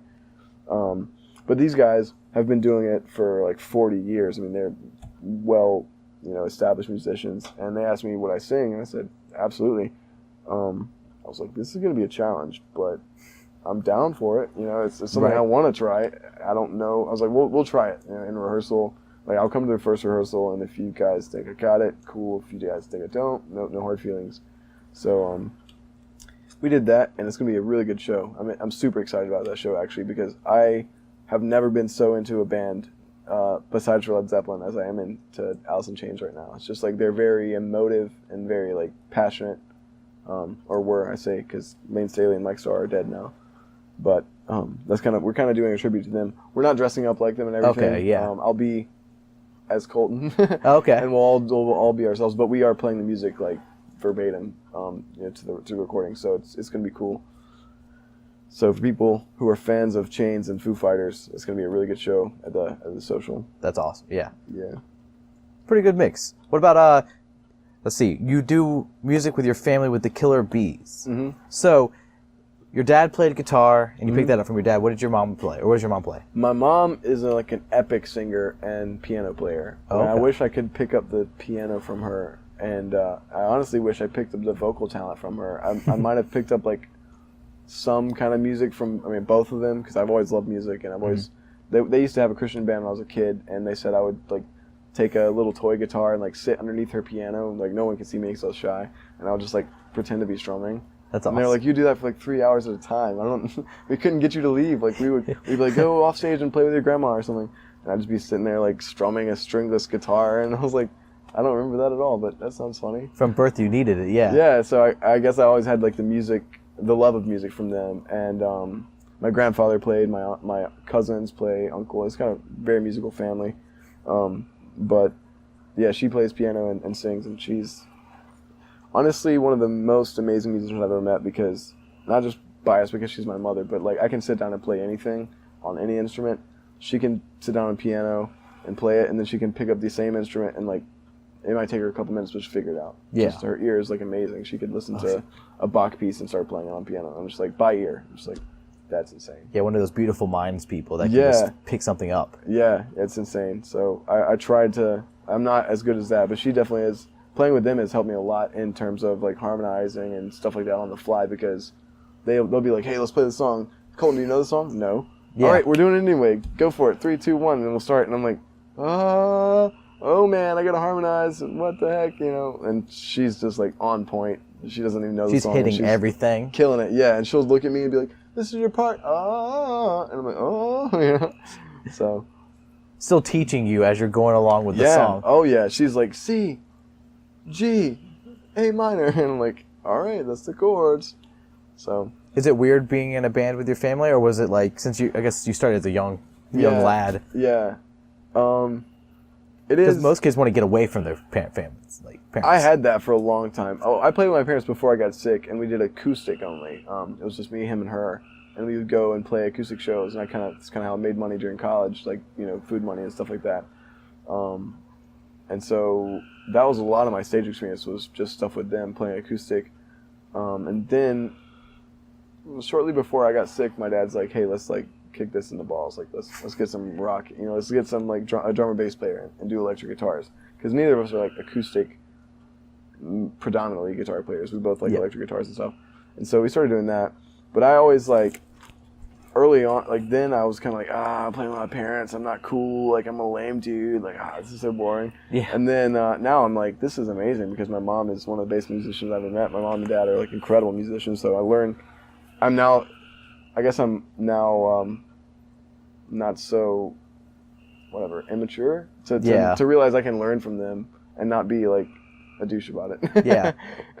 So I wonder what that is. What drives us to run away from the nest a little bit, or I guess it might be a sense of identity, or wanting to fit in and be cool. Because I don't know, you always look up to the kids that weren't the ones like always around their mom and dad. They were around girls, or they're around other friends doing their own thing, like independence. I can be around my mom and dad and around girls. Yeah. I'm just kidding.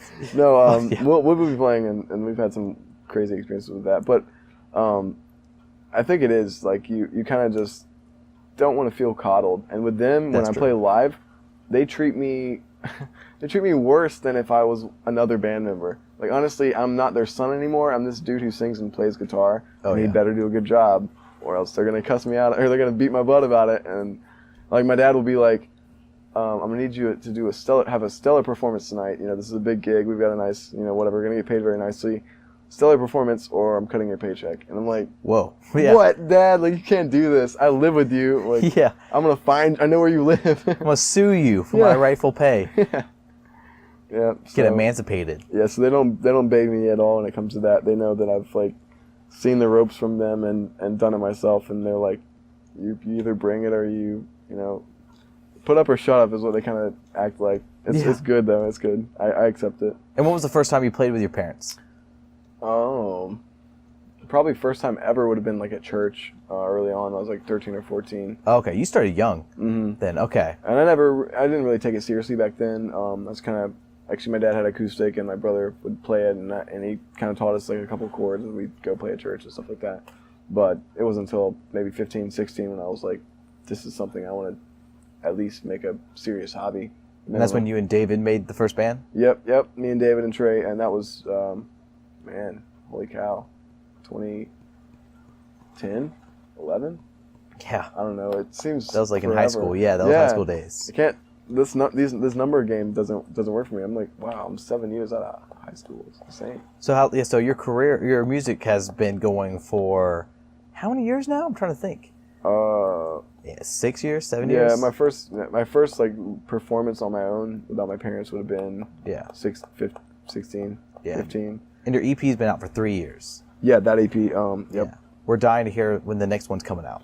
All right, so we got these 2 songs, Blackout and On the Mend.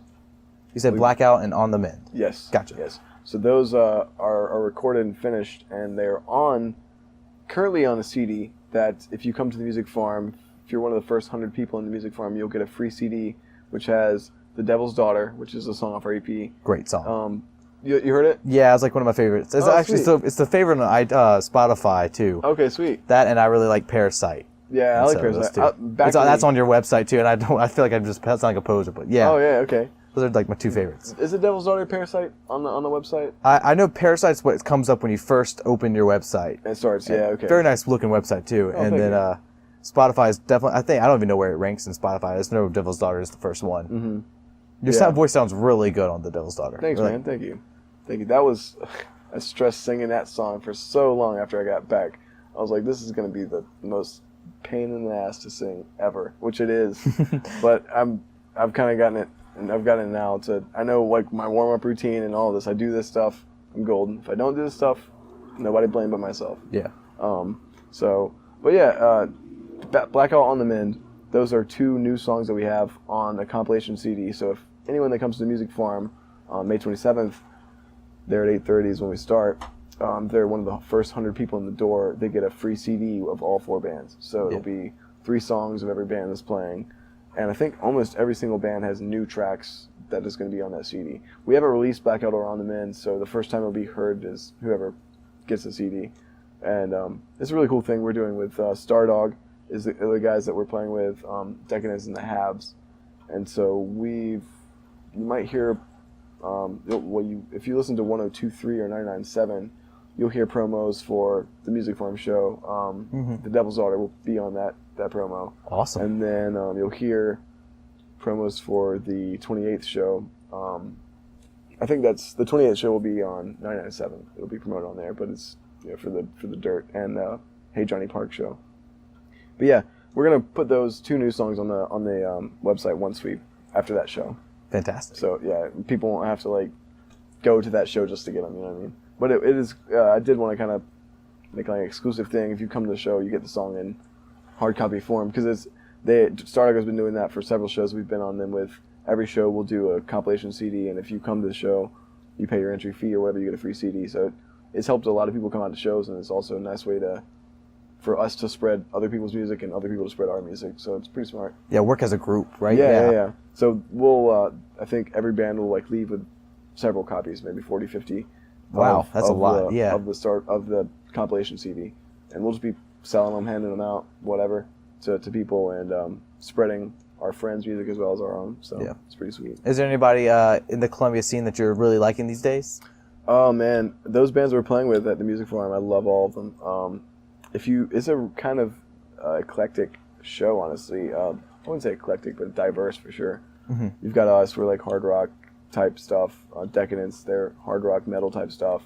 Stardog is very much like arena rock. Think big bands from the 70s, 80s. You know, I say Bad Company. I say lots of different bands like that, but they're definitely their own unique spin on it, in a modernized version. I love it because they're just older guys that just kill it. I mean, on stage they like this energy. On stage they are playing like they are playing to 100,000 people. And that's awesome. And they sound like they are in front of. It's amazing, yeah.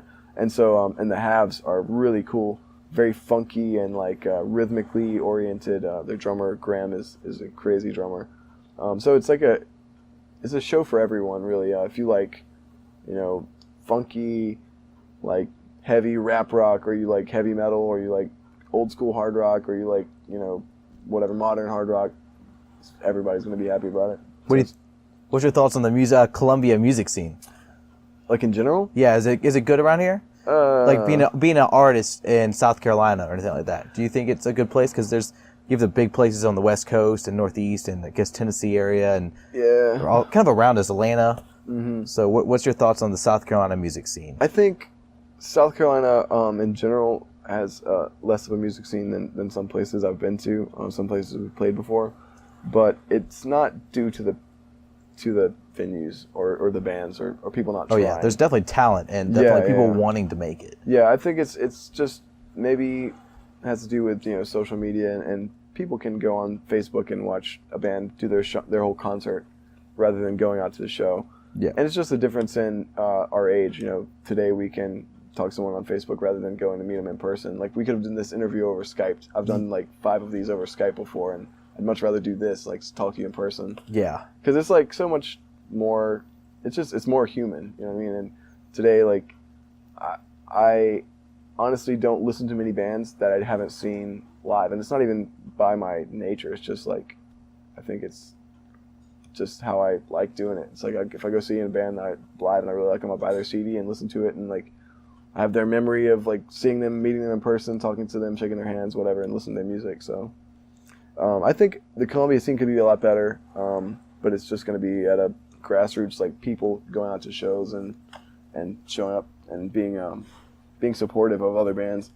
Yeah, there's lots of like rivalry type things, and I don't understand that at all. We have rivalries still like around here. It's like Gamecocks and Tigers. Yeah, like there's like rivalries like that between bands, and it's just like I never understood that at all. No. It's like we're all doing the same thing, and it's not a competition. I'm doing something that makes me happy. You're doing something that makes you happy. Why can't we all be happy? Yeah, just because someone likes this rock group doesn't mean they can't like any other rock group. If anything, we have like at least 5 different artists probably in one genre that we just like kind of re-listen to and expand upon from what they sound like or who influenced them. Yeah, I've gotten turned on to so much music that I wouldn't have listened to if it wasn't for meeting the people in the band. Yeah. And like just meeting the people, I really like that person. Like he was really nice to me, whatever.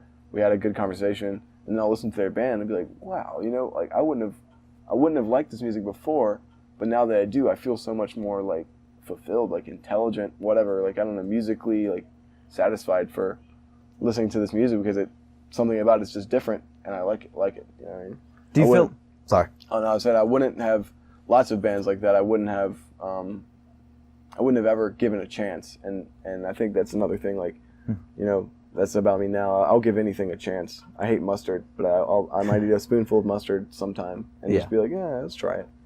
And I'll probably hate it again. I've always hated mustard and mayonnaise, but I might try it sometime. I've done it before. The straight ketchup? Yeah, I'm ketchup. Yeah, like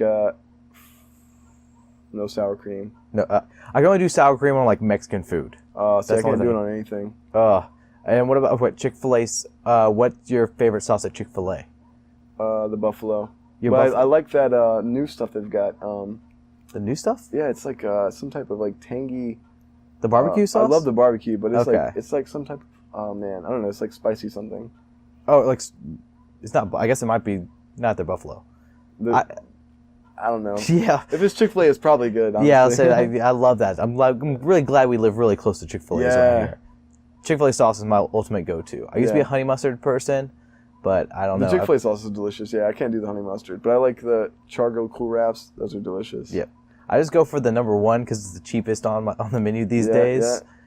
And you're talking about eating healthy all the time and stuff like that. I'm over here eating French fries sometimes. Yo, this is Chick-fil-A though. It's like the most healthy of the fast food alternatives. Yeah. Oh yeah, I feel like I'm actually eating I get a chicken sandwich and I think it actually looks like chicken. Yeah. It's like an actual chicken breast. Like I feel like I'm eating I hear it squawk as I chew. Yeah, right. Yeah.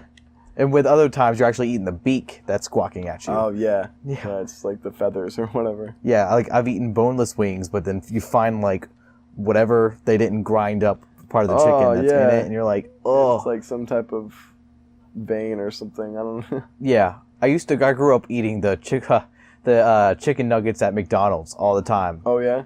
Have you ever eaten those chicken nuggets? Yeah, oh yeah. How do you eat your chicken nuggets? Lots of sauce. Oh, okay. Yep. Sauce it up. Yeah, yep. Like 2 sauces per nugget. A sauce per nugget, basically. Yeah, but yeah, you got it's a chip scoop. Yeah, basically, yeah. It's a sauce scoop. Yep. Yeah. And then I'll like pour some extra on it. I went through a phase when I was little of ripping the skin off and eating the skin and the chicken separately. Oh, really? Yeah, you know, just the fancy way to do it. I gotcha, yeah. Totally okay. not white trash, I promise. It's like the caviar of McDonald's. Yeah, exactly, yeah. You know, just keep it fancy. Yeah. What kind of food are you into these days? Oh, man. So you talk about fruit. Yeah. Are you getting anything else in? Fruit. Man, I really like, I'm super into Asian food. I always have been, but like... Oh, yeah. Sushi, I'll get like a pregnant woman status craving for sushi. I actually had one, like I was saying yesterday, I ate way too much. I had this like ridiculous craving for sushi, and Serena has turned me on to sushi several years ago, and since then, I've kind of probably eaten it like once a month or maybe, you know, whatever, a couple times a month. But yesterday I was just like, oh my god, if I don't eat sushi right now, I'm probably gonna like stab somebody. And so we went to like Tsunami, which has half price sushi. Wait, they do? On Mondays. I'm hitting that thing up. Mondays and maybe another day. Because I've only been to Tokyo Grill. Oh, go to Tsunami, man. It's delicious. Okay. Yeah, their sushi is amazing. And so I ate like pretty much like 2 whole rolls, maybe like a roll, maybe 2.5 rolls, like part of hers. What roll are we eating? Ooh, I got the crispy. The names, I love the names. Yeah. Crispy roll. Nice. The GMC, which I think that is like avocado, which I don't really like avocado, but I like it in sushi. I don't know. Yeah. I'm not like a picky eater. It's just certain things I don't like prefer. Yeah. But it's the soy sauce that also makes it. Yeah, and wasabi. I love wasabi. I can't stand wasabi, dude. No. I have the most sensitive tongue ever. Like, oh man. That's why I can't have buffalo. Like you're talking about buffalo sauce, and it's just too hot for you. Yeah, I'm already like sweating and my mouth's burning just thinking about it. I like it because like what I'll do is I'll take the wasabi. I'll get hers too because she hates wasabi, so I'm down with that. She has good taste. I'll give her the ginger. Actually, she doesn't like either of that. Oh. So I'll take the wasabi and put it in like the little dish and put mine in the dish and pour some soy sauce on it and then mix it to like a paste. Okay. And then just like pour that on every one of the pieces of sushi and like eating everyone. She laughs because like I'll cry sometimes and I'll just be like huffing and puffing holding my eyes open so I don't like start crying. And, yeah. Like my nostrils just flare open and it feels great after. Fumes are coming out. I told her that it's like a mind trick thing. I think the endorphins. Yep. From eating the wasabi with sushi made me like sushi because I initially was like against it, like raw fish, it's disgusting. Rice, not fried, disgusting. Yeah. And now I'm like, I would probably eat sashimi, which I've not tried yet. Well, I've eaten raw fish, like. What is sushimi? I've heard of it so many times. It's essentially like, it's like the cuts that they use for sushi, but it's just a meat. Fish, or meat. Yeah. Yeah. Yeah. I would eat that too. Word. But with wasabi. By the way, how are things going with you and your girlfriend, Serena? Great, dude. Great. She's awesome. She just graduated USC. Oh, congratulations there for her. Yep. And she's going to further education at UNC. Oh, wow. Yeah. What about how long have y'all been dating now? Don't know, because if she listens to this, she'll be upset. Oh gosh. If I need to, I can just pretend we cut this out or something. August 2011 or 2010. So it's like six years, 77 years. Yeah, she was with you through all that like crazy stuff. Yeah, she was. I feel for her so much. I told her, I was like, I wish you would have not been there. Like, it was the most weird thing ever. Yeah. But I'm very glad she was there. Yeah. Like, I needed somebody, but I didn't want somebody. You know what I mean? Like, oh gosh, yeah. That would have been terrible. Did you feel like a burden at any point? Yeah, of course. I mean, to her, to the family, to everybody, and I was like, just the expense. I mean, all the things involved in the hospital stay and therapy and everything was like really. They were thinking I wasn't thinking about it, but I was like, look, I'm smart. I'm smarter than you think I am. Like, yeah, I've already thought about this. What's happening with my lease at Riverside? What are they saying? And they're like, they want us to pay the rest of the money. Like. Really? They did. Oh. Turns out I had black mold growing in my apartment. And that still didn't get you out of it? It did. Oh, okay. Well, a couple of phone calls were made where I go, like, look, if you would like to pay a medical bill, then... we'll trade. Yeah, we'll trade. I'll pay the rest of my lease, which is... I already paid, like, the month that I got sick. But I'll pay the 4 months of my lease that I'm not there. You guys can take a, couple $1,000 medical bill, $100,000 or whatever. Yeah, it's an expensive stay. Yeah, for sure. It's not even that good of a hotel. The worst hotel. ICU for like 30 some days. Man, it was 18. It was like maybe close to 30 days was ICU. So that was insane. Do you try like to stay away from getting sick as much as possible? Oh yeah, actually we were talking about last night. It's been over 6 months now that I've been to a doctor. Knock on wood. Yeah, this that is one. not real. Oh no. Yeah, but you have like a random board in here, so. That's my my knock on wood board. Yeah, I'm gonna have to hit that when I leave. It's a strict definition for it. Yeah. I think it's been like about 6 months, and I'm like I said, I'm just kind of reading my body. I know when I'm too sick and my body's not gonna, get better, or it's like not gonna heal itself, because I'm just feeling like utter crap, and it just isn't feeling like there's anything gonna get better about it.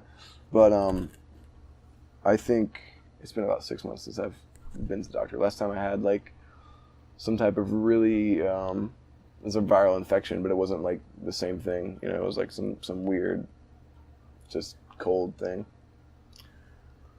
We're gonna take a piss. Yep, you're good. We'll take a break, or we can end it soon if you want to. Yeah, that's up to you, man. Yeah, I'll let you go. And you come back and we'll end it. Okay. Cool. Check out. Cash out. How about that? Yeah. Oh, my ears are sweaty, man. I hope your headphones are. Like list of things that we can always talk about. But let's see. So real quick, like I like to end it about like just talking about like the future and see where people are going, because like I'm catching a lot of people early in their careers with a lot of different projects and new things. Yeah. And we talked about like we talked about a little bit with your music and stuff like that, and you have some future projects coming out. One, the mystery project. Where do you see the future of Columbia's music scene going? Ooh, I can see Columbia's music scene going in a more underground way, and it's kind of seemed to be that way. The people that really like music and the people that really support music are well known. I know several of them, and they're well known by the people that are currently, going out and seeing shows and stuff like that. There are bigger venues like the Music Farm and places like that. Obviously Township and the Coliseum and stuff like that. But as far as local music and things that are being created here, that doesn't get the limelight there, because it's a business, and I understand that. You can pay Chevelle to come and pack out a place 400 or 500 people, or you can pay, or you can have Osara and 3 other bands come and bring people in. So it's kind of that mentality for the Music Farm and places like that, which we're lucky to get that show, and have them take a leap of faith and see that we can draw some people in. But I see it being more underground. Hopefully not too underground to where like no one's above ground. Right. Yeah. You know what I mean? Because I've seen, since I started playing, concert attendance has grown. But Sweet. At the same time, that's to shows that my band was putting on that I was promoting, not so much when I was like 17 and am better at it and have more people that I know that want to come see music like mine and stuff now. Yeah. So I can't say if that's just the way things are, or that's just growth that I've seen with Osara. But I'm hopeful for it, because I think that even with social media and all these things that we can find out about music, and kind of takes our eyes off of what's directly in front of us, or what's going on in real life personally. Yeah. I think that's just bringing us together, and for the people that's why I use social media. For the people that want to know where I'm playing, or want to know where people that play rock music or metal music or bluegrass or whatever, for them, log on to Facebook, type in Osara, type in Colton Beasley or whatever, and I'll be posting it, or someone will be posting it, and it's just a way for everyone to stay in touch and keep in touch in real life.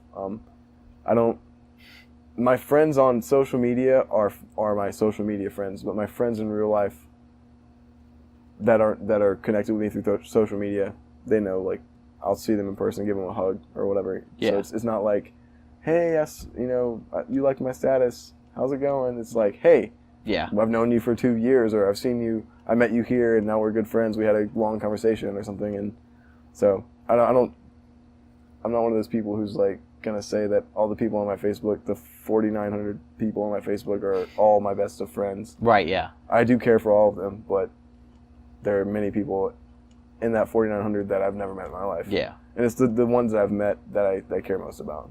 Yeah. We're the generation where we had like requests and we just accept it no matter what. Yeah. Oh yeah, and I do that too. Yeah. But I'm not gonna. That's kind of indicative of like my life. If you want to be my friend, you can be my friend. Yeah. Like, you can be exactly. my friend as long as you're like not going to be mean to any of my other friends and not mean to me. Yeah, and you just don't need that in your life. The same respect will be, given around. Yeah, exactly. Yeah. We have a little bit more power in like selecting who's around us these days. Yeah, it's in person. It's more than like accept friend request, nice profile picture. Click. Yeah, right. I mean, some of these ladies' profile pictures don't hurt, but then there was like a catfish. That's what I was thinking. Yeah. Oh, I've been catfished. Oh yeah. Like concert catfish it's weird. Concert catfish. What do you mean? Well, it's like like someone said there was a concert we want you to perform at, or no, kind of like one of those things where I don't know. I guess I just invented this term, but someone was like, I'm going to be at this concert. Yeah. They didn't show up, but they said that they saw me there. Ooh, they were like, oh, great performance. But I nice. looked at their Facebook picture. I'm like, I looked the crowd for you. I didn't see you. Yeah. No, I saw you here at this place in this time. I'm like, no. You give me general information that anybody can pull up. Yeah. I'm like, I don't think that you were there. Either way, I feel like that's a weird impersonation of like friendship, because it's like, okay, you saw me at this location and this gig or whatever, but did we talk, or did we like have a good hug or whatever we would do, shared a moment or anything? Yeah, and if we didn't do that, then are you my friend, or like are you just a person that saw me somewhere? Yeah. I'm not a celebrity, so don't pretend like, oh, I saw this guy. Oh my god. Yeah. I was too overwhelmed to say anything. Yeah, it's not gonna like, like rub my feathers the right way if you're just like, oh, I saw you, but I didn't want to come up and say anything. No, I want you to say stuff. Like, I want you to be like, hey, you suck tonight. Like, do better next time. Yeah. And I'd be like, thanks, man. I appreciate the honesty.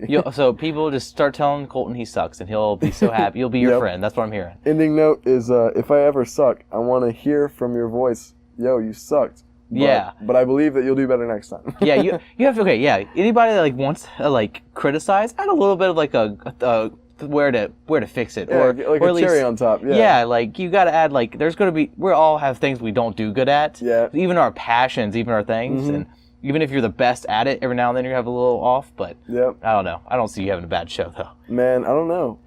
Even with your bracelet getting caught in your hair, you still got the rock on symbol for the dude. Yeah, definitely. Yeah, no. If you do see me in public, or if you come to the 27th at the Music Farm or 28th at Social, and you think that I did less than a perfect job, totally, I will believe you and agree with you. Yeah. And I'll be like, you were right. That was a screwed up chorus that I did on that song. Man, I ruined that. But yeah, definitely come up. I asked my closest friends that know they can give me that type of feedback. I'll always ask them, hey, how did it do? And I'd be like, hey man, I know like on this part I didn't do that well. And sometimes they'll try to like sugarcoat it, and they'll be like, oh, it's okay, you did your best. But I'm like, no. I don't want to hear that. I want to hear like, you can't improve from that. Yeah, I need the first person account of like what went down. Yeah. If I don't have a video of myself, which I like having videos because I can listen back and like criticize myself on my own. Yeah. But I do it in a healthy way. Like I criticize myself and say, okay, here's what I did wrong. Here's how to do it better. Yeah. That's even a skill over time that you have to develop. Like, yeah, no, it did. Like, how hard can I be on myself? Yeah, no, I still don't like listening to my voice. I've been working on my music, and it's just so tough. I've always hated it. And I think any singer who says that they love their voice is stupid. Not stupid, maybe not just stupid, but like maybe egotistical or ignorant or whatever, because... Or lying, straight up. Yeah, because for me, like, there's like shows and there's times, like, when I'm singing, I'm like, yeah, like, I'm digging the way that all this happens, but my influences are, like, what I want to sound like, and then what comes out is what's me and my influences mixed. Yeah. Because you have, like, I don't know, just a whole, like, your whole ear has a whole function for it, and takes reverb and adds its own little thing with all the hammer and all that. Yeah. That you hear a whole different tonal sound than what's actually coming out of the speakers, or Yeah. Also, I feel like we have a mental auto tune a little bit sometimes. That like you hear your voice, but you also hear probably an additional like instrument playing in the background, or a harmony or something that's just ever so slightly just mentally, you're like, oh, that's radiant right there, but it's so flat when you record it, and you have to add all that. I do the thing where I'm driving down the road and I'll get like hit with some lyrics or like a melody or something, and I'll really like be inspired, and I'll pull my phone out, or I'll sing it, and I'll be like, yeah, it sounds really na na na na na na na. I'll pull my phone out and be like na na na na na na, and then I'll listen back and be like, oh yeah, awful. It's I can never do that again. No. Yeah, it's like, yeah. So yeah, then you just gotta be like, it was the microphone. I promise. yeah, no, it's just a cell phone. Crappy Yeah. cell. Yeah. They fixed the perfect camera, but they can't fix the perfect microphone yet. Yeah. That's the next thing. Yep. Awesome. Well, I appreciate you sitting down with me. Man. And any shows in June that you know of right now? Yes. I might need to do this cell phone thing. Yeah, do your thing. I do have a lot of stuff coming up. So, for original shows, we've got the 27th is Osara at Music Farm. Yep. We've got 28th is Dirt, and that's Alice in Chains cover tribute band. I mean, I know June 2nd, Osara is playing in Fayetteville, North Carolina. Hey. Yep. June 2nd, Fayetteville, North Carolina. June 16th, Mebane, North Carolina. Nice. June 17th, Charlotte, North Carolina.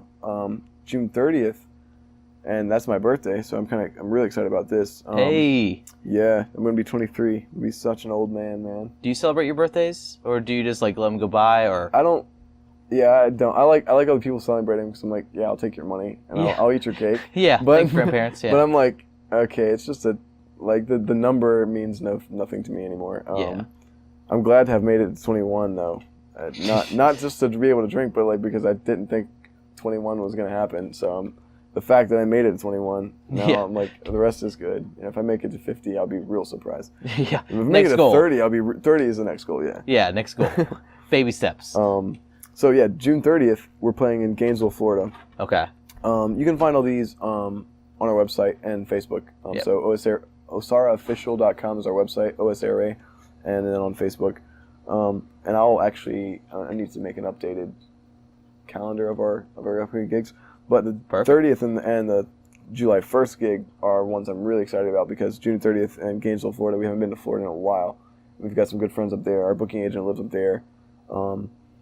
And then July 1st, we're playing, I said Harley Davidson place. It's called Space Coast Harley, but we're playing with Saliva, like several really good, like well-known bands. So it's gonna be cool. I get to see Saliva first time in my life, so that's cool. That's a big fan of your big band that you grew up with, or that you liked recently, or? No, but they're what's their song? Almost saying Headstrong. Saliva. It's not Headstrong. No, it's not Headstrong. That's Trapped. Yeah. You know what I'm talking about. But no, Yeah. I definitely have always respected music. And as a little kid, like probably 13, 14, 15, I guess that's little kid, whatever, teenager, I heard all that stuff on the radio. And that's probably what got me into rock and roll, rock music, modern rock stuff. So yeah, so I didn't even touch on like any influences or anything like that. So we got to definitely hit you again next time and cool. find out about that big project that you're releasing. Oh yeah, and by the time that comes around, I think it should be. Yeah, I think it'll be wrapped up. Excellent. Yeah, keep me in touch. Yeah, dude. Awesome. Absolutely. Thanks, Jeremiah. Appreciate it, bud. Yeah, man. Word. Heck yeah. You gotta teach me how to get buff up too. I gotcha. We'll get Dude, swole. I need to get swole. I really do though. I gotta get my fighting weight back. All right, guys. Thank you all again so much for listening. Be sure to share this with as many people as you can. Talk about it. Start a discussion. Start a fan page. Whatever. I want these people to get recognition. Stay tuned. We got some awesome episodes from Matt Bergeron tomorrow. We got Coach Wilkes Wednesday. We got Jason Windley on Thursday. Coach is on Wednesday. And we got my boy Fat Rat the Czar on Monday. Feel free to tune on in, and we will see you soon. Thank you so much. Bye.